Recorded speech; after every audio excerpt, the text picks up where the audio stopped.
Rothery, I'm an osteopath. I'm here today with my good friend Nathan Oxford. Myself and Nathan have known each other a long time.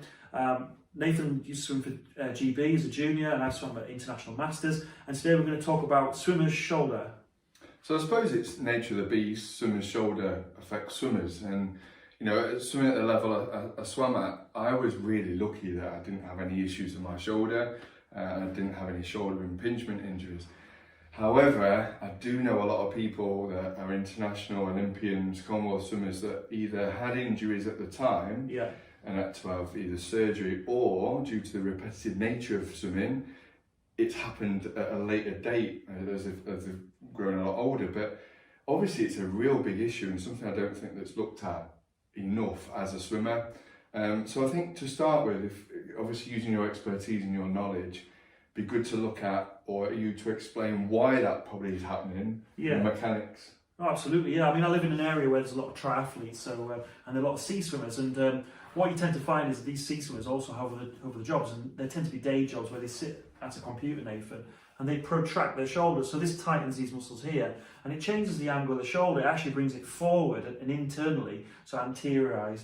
And what happens when they take the arm out to do a swimming stroke, it tends to cause this impingement of the tendon, which is generally the supraspinatus, which runs down here, and it goes under this acromion, or bony bit, and the gap is really small, and the more you do it, the more inflamed it gets, and then it starts to fray.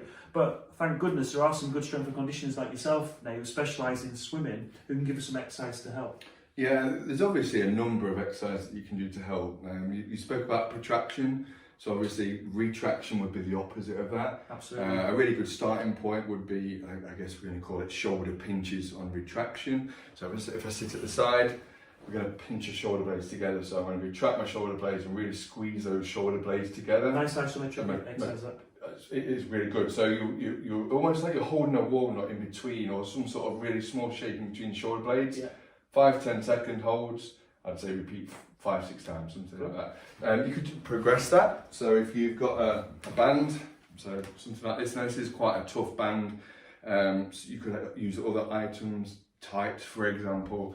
Do you want some sort of give? So exactly the same movement. So if I sit at the side again, so it's retraction and then pull apart, hold, and then back. Excellent. So that would be a good progression. That's a really nice exercise. Yeah, I mean, what I tend to do, Nathan, I tend to use a foam roller, but not for foam rolling, for obviously to get more extension into the spine, because obviously people tend to be flexed, the spine flexes over. Same with cyclists as well, some of the triathletes I see are in this flex position. So if you put a foam roller between your mid-thoracics, interlace your fingers, and just hyperextend or extend and hold it, you might get a manipulation, but that actually improves the shoulder mechanics and how it's set.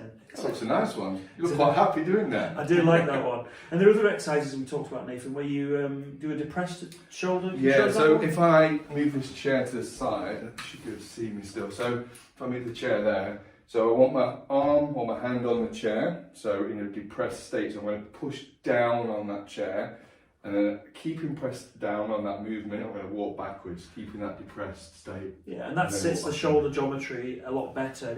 With some of my patients, I use that exercise. We get some success with that one. So you're pushing all the way down, Nathan, right? Yeah, all the way. And pushing all the way back up.